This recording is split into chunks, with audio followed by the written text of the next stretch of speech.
নমস্কার, news today চ্যানেলে আজকে আমাদের অতিথি রয়েছেন সত্যেন্দ্রনাথ রায়, গঙ্গারামপুরের বিধায়ক। মুখোমুখি সত্যেন রায় অনুষ্ঠানে আমাদের সঙ্গে তিনি ব্যস্ততার মাঝে সময় দিয়েছেন। আপনারা জানেন যে নির্বাচনের ফলাফল বেরিয়ে গেছে, ইতিমধ্যে মুখ্যমন্ত্রী শুভেন্দু অধিকারী হয়েছে এবং দক্ষিণ দিনাজপুর জেলায় বিজেপির অভাবনীয় ফল হয়েছে।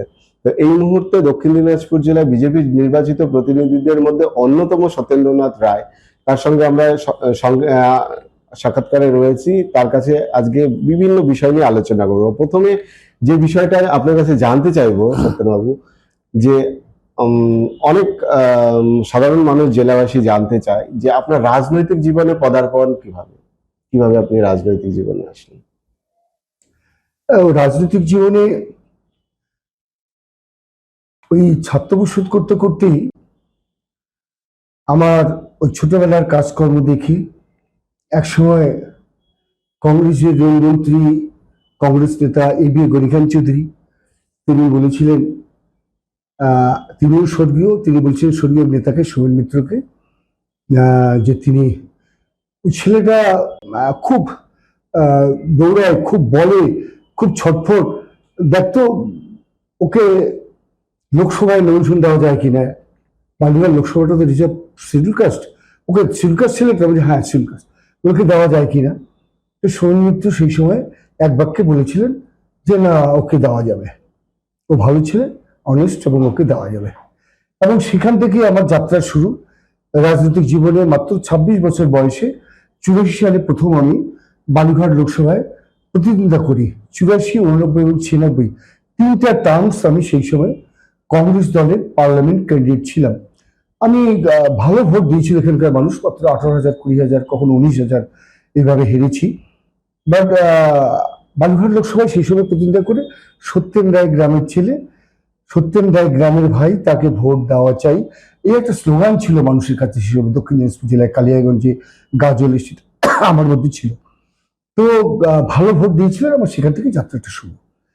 পরবর্তীতে তৃণমূলে কিভাবে যোগদান করলেন? তৃণমূলে এলাম, আমার সিপিএম খুব অত্যাচার করতো। সিপিএম এর অত্যাচারে বাংলার মানুষ অতিষ্ঠ, গঙ্গারামপুরের মানুষ অতিষ্ঠ। কথায় কথায় বোম মারে, কথায় কথায় মানুষকে অপমান করে। তখন আমরা চাইলাম যে না, কংগ্রেস এটা করতে পারবে না। কংগ্রেস বারবার দিল্লির দিকে তাকিয়ে থাকে, আর দিল্লি যখন সিদ্ধান্ত নেয় তখন ওরা নড়ে চড়ে। তো আমরা সিদ্ধান্ত নিই না, কংগ্রেস করে সিপিএমকে সরানো যাবে না। সেই সময় 2008 সালে আমি কংগ্রেস পরিত্যাগ করে মুকুল রায়ের হাত ধরে আমি তৃণমূলে এসেছিলাম। এবং তৃণমূলে আসার পরেই আমি 11 সালে গঙ্গাপুরের মতো একটা দুর্ভেদ্য বাম দুর্গ, মুকুল রায় বলেছিলেন নিজাম প্যালেসে আমাকে, যে সত্যেন তোকে লস সিট দিলাম, ওটা সিটে জিতবি না, ওটা প্রায় 12,000 মাইনাস, তুই জিতবি না। আমি দিলাম তো সম্মানের জন্য, তুই দেখ। আমি যখন জিতে গেলাম গঙ্গাপুর থেকে, মুকুল রায় আমাকে জড়িয়ে ধরে বলছিলেন সেদিন, এখনো মনে আছে আমার, বলছি সত্যেন, একটা অস্বাভাবিক অভাবনীয় সিট থেকে তুমি জিতে এসছো, সিটটা লাল দুর্গ, বাম দুর্গ, তুমি জিতে এসছো, তোমাকে আন্তরিক ধন্যবাদ দলের পক্ষ থেকে। তৃণমূল দলটা ছাড়লেন কেন সেই সময়? তৃণমূল দল ছাড়লাম, দেখলাম তৃণমূলকে মারছে। আমার নির্দিষ্ট উদাহরণ, 16 সালে গঙ্গারামপুর বিধানসভায় আমি যে ডেভেলপমেন্ট করেছি, আমি দায়িত্ব নিয়ে বলছি, সে উন্নয়ন বিপ্লব মিত্র যারা নেতা, শঙ্কর চক্রবর্তী যারা নেতা, বাচ্চু হাসদা মন্ত্রী ছিল, আরো যারা নেতা ছিল দক্ষিণ দিনাজপুর জেলার তৃণমূলের, আমি যে উন্নয়নটা করেছি, 835 কোটি টাকার ডেভেলপমেন্টের কাজ গঙ্গারামপুর বিধানসভা করেছি। সবাই জানে, যা যা একটু জেড গঙ্গারামপুর যে উন্নয়ন হয়েছে সবটাই আমি করেছি। কিন্তু দেখলাম এরাও আমাকে গুলি করছে, বোম মারছে, নির্বাচনী প্রচার করছে, আমার সঙ্গে 3,500 মানুষ আর 5-7টা লোক বেশি বিকরে আমাকে গুলি করলো, বোম মারলো। আমি আহত হলাম, বেঁচে গেলাম উপরওয়ালা ভগবানের আশীর্বাদে। হয়তো আমার কিছু কাজ বাকি আছে গঙ্গারামপুরের, সেই জন্য ভগবান বাঁচিয়েছে। আমি, অশোক বর্ধন, সে সময় হাজি নেসারউদ্দিন ছিল, আরো অনেকেই ছিল, তারা আহত হয়ে আমরা হাসপাতালে ভর্তি হয়েছিলাম।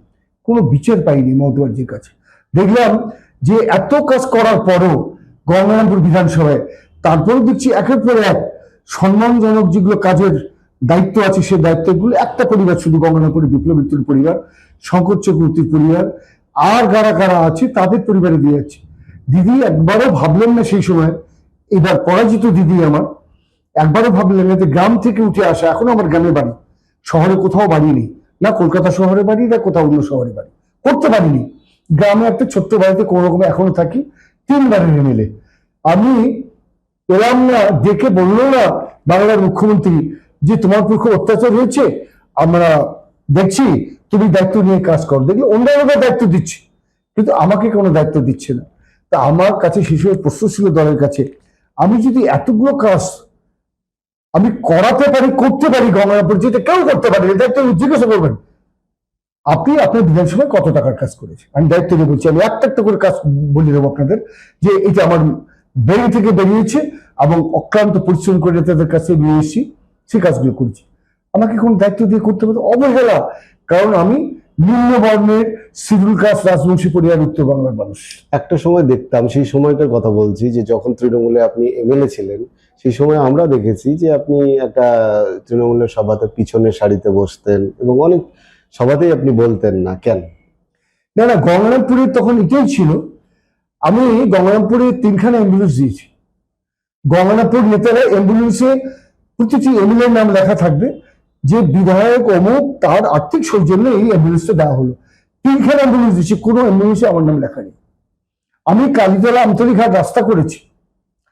কালীতলা আমতলীঘাট রাস্তাটা কি কদর্য ছিল, সেই রাস্তাটা করেছি, অনেক পরিশ্রম করেছি। সেই সময় ডিএম ছিলেন তাপস চৌধুরী, উনি যান, কি কষ্ট করে করেছি। অথচ রাস্তা করার পরে রাস্তা উদ্বোধন করতে আসছেন ললিতা টিকা, আমাকে বলছে দাদা আমি কি করবো, সভাধিপতি আমি আপনাকে পারলাম না দাদা, এটা ও মেজদা করবে। আমি তো বাবা, আমি করলাম রাস্তা, মেজদা করবে?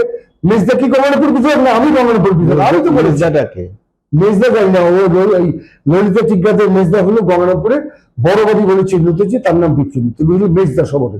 আমি মেজদা কখনো বলি না, এরা সবাই বলতো তখন মেজদা।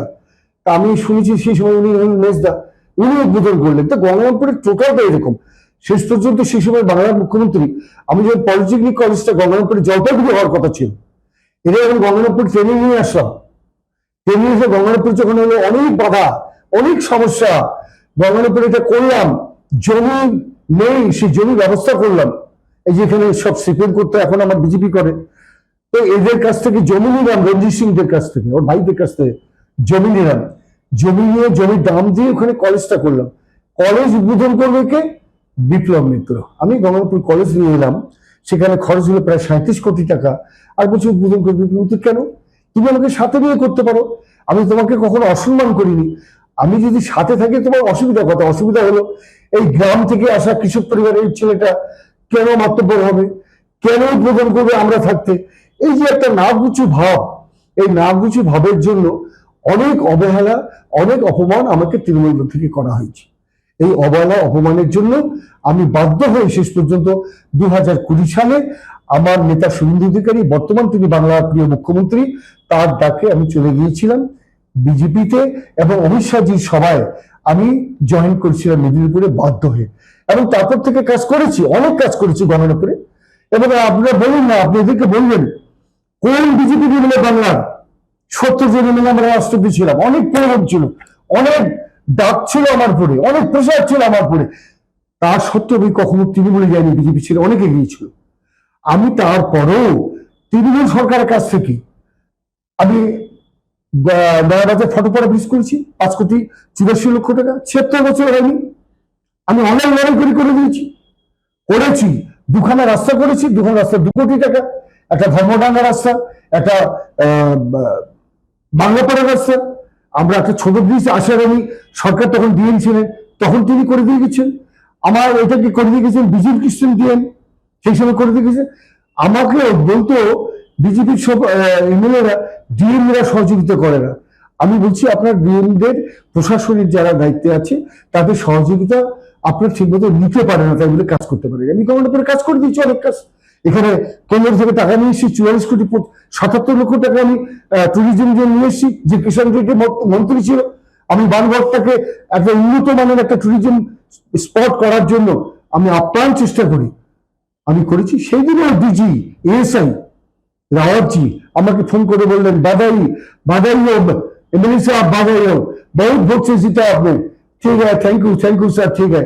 ডিজি এস এর সঙ্গে সম্পর্ক না থাকলে আরজি সাবি ইন্ডিয়া ডিজি দিল্লি থেকে আমাকে ফোন করে আর আমাকে অভিনন্দন জানায়। কাজে এই দৌড় ব্যাপার ছিল। এখন 2খানা অ্যাম্বুলেন্স সিসি অ্যাম্বুলেন্স যেটা আমাদের গোটা জেলায় নেই, মালদায় নেই, রায়গঞ্জে নেই। 1 কোটি টাকা এক একটা অ্যাম্বুলেন্সের দাম হিডকো থেকে স্যাংশন করে নিয়ে এসেছি। এই পশ্চিমবঙ্গ সরকার তখন আমাকে করতে দেয়নি। আমি এবার মন্ত্রিসভা সম্পূর্ণ গঠন হলে দিল্লি যাব, প্রথম অ্যাম্বুলেন্স দুটো দিল্লি থেকে নিয়ে আসবো এবং বান ধরে আমার DG ASI director general AS arts of India তিনি আসবেন বলেছেন আমার এখানে, তাকে নিয়ে আসবো। এখানে একটা ভালো একটা ট্যুরিজম স্পট একটা গঙ্গারপুরে করতে পারি, গঙ্গারপুর অনেক উন্নত হবে, অনেক ভালো জায়গা যাবে। আমি আজকে বাজেট হবে 18 তারিখে বাজেট হবে, বাজেটের জন্য আমার দলের সবাইকে নিয়ে বসে আজকে সিদ্ধান্ত নিলাম কি কি গঙ্গারপুর করবো। প্রথম তোমরা বলো, আমি কালকেই আমার মাননীয় মুখ্যমন্ত্রী যিনি পিএ আছেন তাকে আমি পাঠাবো, হোয়াটসঅ্যাপে পাঠাতে বলছি, তাকে পাঠাবো কি কি। তো ওরা কিছু বলতে না পেরে আমি বললাম আমি এগুলো করতে চাই, তোমরা কি সহমত? গঙ্গারপুরে গার্লস কলেজের একটা দাবি ছিল বহুদিন থেকে। আবার আমি ডক্টর বসুকে বলছিলাম, দাদা দিল্লি টাকা দিচ্ছিল তাই করতে পারছি না। আমি তোমার টাকা নিয়ে কোথায় রাখছো আমি জানি না, কিন্তু ওরা আমাকে দাদা বলে, কোথায় রাখছো আমি জানি না, কিন্তু গার্লস কলেজটা গঙ্গারপুরে এখান থেকে 50 কিলোমিটার দূরে, মালদা, রায়গঞ্জ, বারুঘাটে আমার মেয়েরা যায় পড়তে। গার্লস কলেজে খুব ডিসিশন নিলাম, দেখবেন খুব তাড়াতাড়ি গার্লস কলেজ করে দেবো আমার মুখ্যমন্ত্রীর হাত ধরে। এখানে বিকল্প ব্রিজ দরকার, এত জ্যাম গঙ্গারপুরে মানুষ হাঁটতে পারে না। আমি কথা বলেছি, প্রশাসনিক বৈঠক করেছি পরশুদিন, সবাইকে রিজিওনাল প্রশাসন করতাম, বিডিও, আইসি, অন্যান্য অফিসার যারা আছেন বিভিন্ন টিপে সবাইকে ডেকেছিলাম, ডেকে ওখানে করেছি সিদ্ধান্ত নিয়েছে যে বিকল্প ব্রিজ খুব দরকার। এই জ্যামটা ঠিক মতো করে অন্তত 10টা থেকে 12টা অফিস আওয়ার, যাতে স্কুলে যায় ছেলে মেয়েরা, অফিসে যায়, নানা রকম কাজকর্ম থাকে, এই মৌতাতে যাতে জ্যামজট না হয় তার জন্য পুলিশের সঙ্গে এবং বিডিওর সঙ্গে কথা বলেছি, যেটা আপনারা করুন, আমি তাদের পরামর্শ দিয়েছি। এবং বিকল্প ব্রিজটা যদি হয় তাহলে গঙ্গারামপুর যানজট অনেকটা কমে যাবে। কলেজটা যদি হয় তাহলে আমার মেয়েরা গঙ্গারামপুরে অনেক উপকার পাবে। এবং আমি হসপিটাল গিয়েছিলাম, হসপিটালে গিয়ে আমি দেখা করেছি সুপার, তারা বলল যে আমরা জানেন অপারেশন করছি, মানুষ শুনলে হয়তো ভয় পাবেন না, খুব ভিতরের কথা। হসপিটালে ল্যাপ্রোস্কোপি যে ওদের মেশিন আছে, আরেকটা কি মেশিন আছে ওরা বললো, ওদের ডাক্তারি ভাষায় বললো যে স্যার এটা খুব দরকার, আমরা যখন অপারেশন করছি অপারেশন করতে করতে মেশিন বন্ধ হয়ে যাচ্ছে। ওটা ডেঞ্জারাস ব্যাপার, মারাত্মক কথা। হ্যাঁ এটা হচ্ছে, আপনি একটু 24-25 লাখ টাকা দিলে আমরা মেশিন তুলে কিনতে পারি, তাহলে আমরা রেফার করবো না বাইরে। আমি সেদিন বলছিলাম রেফার হবে না, আমি 7 দিনের মধ্যে তোমাদের হসপিটালে 25 লাখ টাকা দিয়ে দেবো আমার ফান্ড থেকে, এবং মেশিন কিনলো, মানুষের উপকার হবে। এবং গঙ্গারামপুরে যানজটের জন্য বলেছি গঙ্গারামপুর হসপিটালের সামনে কোনো অবৈধ দোকান থাকবে না, থানার সামনে যেগুলো হচ্ছে অবৈধ 2তলা 3তলা বাড়ি থাকবে না, 4 নম্বর ওয়ার্ডে জোর করে যেগুলো ফ্ল্যাট করার জন্য জমি মাফিয়া ফ্ল্যাট করছে, স্কুলের মাঠ দখল করে ফ্ল্যাট করছে, করতে দেবো না, বুলডোজার দিয়ে ভেঙে দেবো। তাতে আমার পরে কে রাগ করলো, কে অভিমান করলো আমার দেখার দরকার নেই।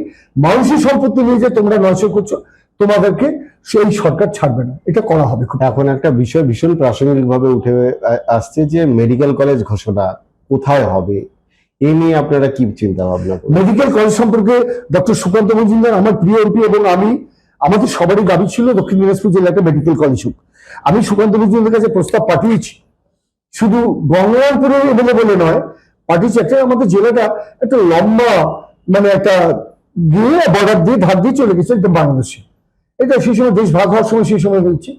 তা আমি তাদের অনুরোধ করছি মেডিকেল কলেজটা হলে গঙ্গারামপুরে হোক। এই কারণেই গঙ্গারামপুরে হোক যে গঙ্গারামপুরটা এই জেলার মিডল প্লেস, এই মধ্যস্থানে যদি হয় তাহলে বালুঘাট, হিলি, কুমারগঞ্জ, তপন, গঙ্গারামপুর, বংশের, হরিরামপুর, কুসুমন্ডি, এই জায়গাগুলোতে পাশে যে নালাগুলো আছে তারাও এখানে উপকৃত হবে মেডিকেল কলেজ হওয়ার জন্য। আমি এটা প্রস্তাব রাখবো, আমার সাংসদের কাছে রাখবো, তারপর সবাই মিলে যেখানে সিদ্ধান্ত নিয়ে হবে।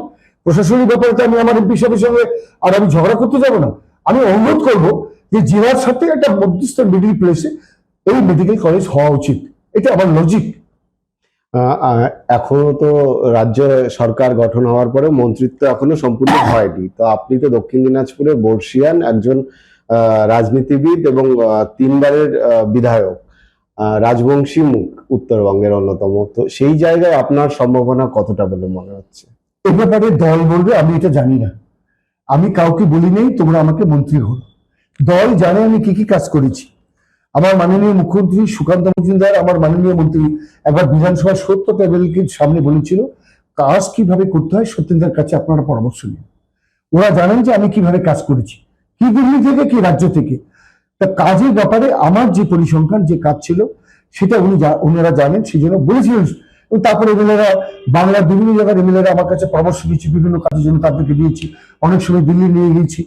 তো সেই জায়গা থেকে আমি করেছি। কিন্তু মন্ত্রী করবে আমার বাংলার মুখ্যমন্ত্রী, আমার রাজ্য প্রেসিডেন্ট মাননীয় সমীর ভট্টাচার্য, এবং সর্বোপরি আমার, যাকে আমরা খুব ভালোবাসি, যে আমার ভারতবর্ষের রূপকার নরেন্দ্র মোদীজি এবং অমিত শাহজি, তারা কাকে করবেন তারা দল থেকে বিবেচনা করে রিপোর্ট করবেন, তারপর হবে। আমি জানি না কে হবে, আমি কারো কাছে গিয়ে বলি নেই তোমরা আমাকে মন্ত্রী করো। আমি শেষ প্রশ্ন আসবো, রাজনৈতিক প্রশ্নই করবো শেষটা, যে রাজনীতিতে তো দলবদল চলেই, তো সেই জায়গায় দাঁড়িয়ে যেহেতু বিজেপি একক সংখ্যাগরিষ্ঠতা নিয়ে ক্ষমতায় আসছে এবং চারপাশে দেখাই যাচ্ছে যে তৃণমূলের যারা নেতৃত্ব আছেন তারা একটা বড় অংশ আবার বিজেপিতে আসবার চেষ্টা করছে। যদি আমি অত বড় প্রেক্ষাপট ধরবো না, আমি দক্ষিণ দিনাজপুরের প্রেক্ষাপটে ধরবো, যে দেখা গেল যে পরিচিত মুখ বিজেপির তৃণমূলেরই তারা আসার চেষ্টা করছে, সেক্ষেত্রে আপনারা কি চিন্তা ভাবনা করছেন? আমার দৃঢ় বিশ্বাস, আমার রাজ্য সভাপতি সমীর ভট্টাচার্য আমাদের প্রিয় মুখ্যমন্ত্রী শুভেন্দু অধিকারী বারবার করে বলেছেন যে আমরা তৃণমূলের নেতারা যারা চুরির সঙ্গে জড়িত, যারা জোচ্চুরির সঙ্গে জড়িত, যারা ডাকাতি, যারা ধর্ষণ, যারা অত্যাচারের সঙ্গে জড়িত, তাদেরকে আমরা কাউকে নিব না। এবং 3 মাস সবাইকে অপেক্ষা করতে হবে, আমরা মূল্যায়ন করব। আমাদের বুথ কমিটির সভাপতি, আমাদের শক্তিপ্রভু, আমার মন্ডল প্রেসিডেন্ট, আমার জেলা সভাপতি, যারা দলটাকে এত অক্লান্ত পরিশ্রম করে অপূর্ব বেশি ভোটে জিতিয়েছেন, তারাই আমাদের কাছে যথেষ্ট, কাউকে নেওয়ার প্রয়োজন নেই। আমাদের সঙ্গে জনার্দন আছে, আমাদের সঙ্গে ভগবান আছে, সাধারণ মানুষ, তারা আমাদের সাথে আছে। কি জন্য ওদের নিতে হবে? কোনো প্রয়োজন নেই। কেন নিয়ে চোদ্দ নিয়ে এসে দলটাকে কলুষিত করবো? কোনো প্রয়োজন নেই। আজকে এতদিন থেকে বলে আছি, কেউ আউলি তুলে বলতে পারে না কলকাতায় আমার একটা ফ্ল্যাট আছে, আর তুই বলে 75 সালে কলকাতা ফ্ল্যাট আছে। কেউ বলতে পারে আমার শহরে একটা বাড়ি আছে। বারবার করে বলেছি যে তোমার পাস বই, তোমার ব্যাংকের বই ফেলে যাবে, আমি ফেলে দিচ্ছি। কত টাকা তোমার পাস বই আছে আমি ফেলে দিচ্ছি, দেখো, গণনা করে মানুষ দেখুক। এদের সৎ সাহস নাই, কারণ এরা চুরি করেছে। ঠিক, অনেক অনেক ধন্যবাদ আপনাকে এই ব্যস্ততার মধ্যে সময় দেওয়ার জন্য। আমরা আমাদের পক্ষ থেকে আপনাদের অনেক শুভকামনা থাকবে, যাতে আপনারা অনেক আগামী দিনে কাজ করতে পারেন মানুষের জন্য। আপনাদের নজর থাকুক ততক্ষণ নিউজ টুডে পর্দায়।